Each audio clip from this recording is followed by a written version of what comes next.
តាធ្វើបែបណាដើម្បីបញ្ឈប់ការគិតច្រើននិងស្វែងរកសេចក្តីសុខត្រឡប់មកវិញជួនកាលចិត្តរបស់អ្នកនៅតែបន្តគិតច្រើនទោះបីជារាងកាយរបស់អ្នកហត់នឿយទៅដល់កំណត់របស់វាក៏ដោយអ្នកសម្លឹងមើលទូរស័ព្ទឬមើលពីដាន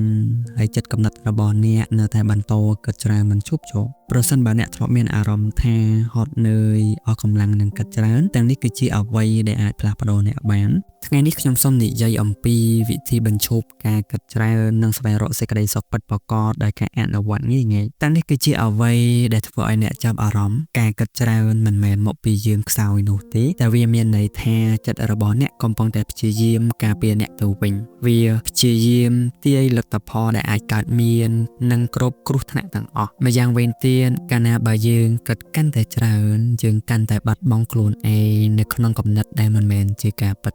គឺសាមញ្ញយើងមិនរងទុកដោយសារតែពេលបច្ចុប្បន្ននោះទេគឺយើងរងទុកដោយសារតែគំនិតដែលយើងបានបង្កើតឡើងជុំវិញវាទៅវិញនៅពេលដែលអ្នករៀនបំបែកអ្វីដែលកំពុងកើតឡើងពីអ្វីដែលចិត្តរបស់អ្នកកំពុងតែនិយាយនោះហើយគឺជាអ្វីដែលអ្នកចាប់ផ្ដើមស្វែងរកសេចក្តីសុខត្រឡប់មកវិញឥឡូវសាកសម័យថាបើសិនជាមានសិស្សម្នាក់គាត់អង្គុយនៅក្នុងបន្ទប់របស់គាត់មួយយប់មុនការប្រឡងគាត់បានសិក្សា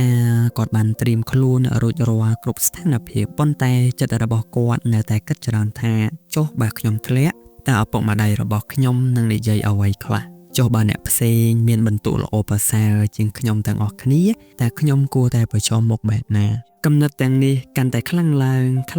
និងធ្ងន់ទៅរហូតដល់គាត់បានឈប់រៀនទាំងស្រុងមិនមែនដោយសារតែគាត់គ្មានសមត្ថភាពនោះទេប៉ុន្តែដោយសារតែសំឡេងរំខាននៅក្នុងចិត្តរបស់គាត់ខ្លាំងជាងការពិតទៅទៀតក្រោយមកគ្រូរបស់គាត់បានយល់ពីអ្វីដែលគាត់កំពុងគិតព្រមទាំងបានផ្ដល់ដំបូន្មានដ៏សាមញ្ញមួយដូចជាអង្គុយចុះដកដង្ហើមគ្រាន់តែផ្ដោតអារម្មណ៍ទៅលើ5នាទីដែលនឹងកន្លងផុតទៅកុំផ្ដោតអារម្មណ៍លើការប្រឡងកុំផ្ដោតទៅលើរឿងអនាគតគ្រាន់តែ5នាទីប៉ុណ្ណោះគាត់ក៏បានធ្វើតាមគាត់ក៏បានដកដង្ហើមហើយជាលើកដំបូងសម្រាប់គាត់មានអារម្មណ៍ថាចិត្តរបស់គាត់ស្ងប់ស្ងាត់ពីព្រោះសេចក្តីសុខសាន្តមិនត្រូវរកបានឃើញនៅក្នុងការគិតច្រើននោះទេវាត្រូវរកឃើញនៅក្នុងការគិតកាន់តែតិចទៅវិញនេះគឺជាវិធីដែលអ្នកអាចបញ្ឈប់ការគិតច្រើននៅក្នុងជីវិតរបស់អ្នកទី1ផ្អាកមុនពេលកំណត់របស់អ្នកនាំអ្នកទៅឆ្ងាយនៅពេលដែលចិត្តរបស់អ្នកចាប់ផ្ដើមរត់សុំកុំតាមវាភ្លាម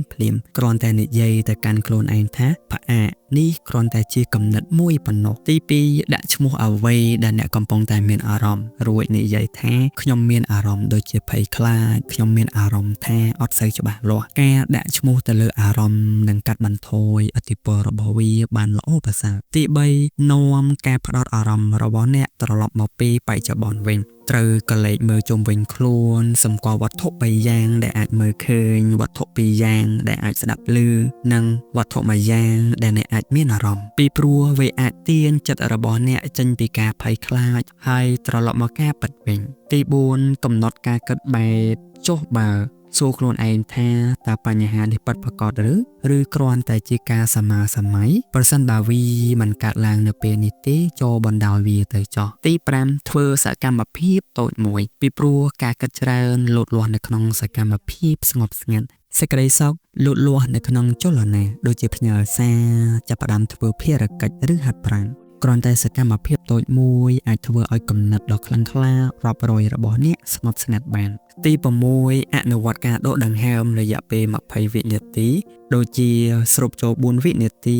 ទប់ដង្ហើម2វិនាទីស្រូបចេញ6វិនាទីធ្វើបែបនេះគ្រប់3ដងប្រព័ន្ធប្រសាទរបស់អ្នកនឹងស្ងប់ស្ងាត់ភ្លាមអ្វីទាំងអស់នេះគឺជាអ្វីដែលអ្នកគួរតែអនុវត្តនៅពេលដែលអ្នកមានបញ្ហាដូចជាការគិតច្រើនការភ័យខ្លាចឬមិនមានទំនុកចិត្តទៅលើខ្លួនឯងមុននឹងបញ្ចប់សូមចូលចាំថាកំណត់របស់អ្នកមិនមែនជាអ្នកនោះទេវាចូលមកហើយទៅវិញដូចជាពពកនៅលើមេឃអ្នកមិនចាំបាច់ប្រយុទ្ធជាមួយពួកវាទេអ្នកគ្រាន់តែត្រូវមើលពួកវាហើយអនុញ្ញាតឲ្យវាឆ្លងកាត់ទៅសេចក្តីសុខសាន្តមិនមែនជាអ្វីដែលអ្នកស្វែងរកនោះទេវាគឺជាអ្វីដែលអ្នកត្រូវអនុញ្ញាតឲ្យវាកើតឡើងហើយជួនកាលអ្វីដែលវាត្រូវការគឺត្រឹមតែការដកដង្ហើមដោយស្ងប់ស្ងាត់មួយប៉ុណ្ណោះអរគុណសម្រាប់ការទស្សនាវីដេអូនេះយើងជួបគ្នានៅវីដេអូក្រោយសង្ឃឹមថាអ្នកទាំងអស់គ្នាចូលចិត្តនៅវីដេអូនេះ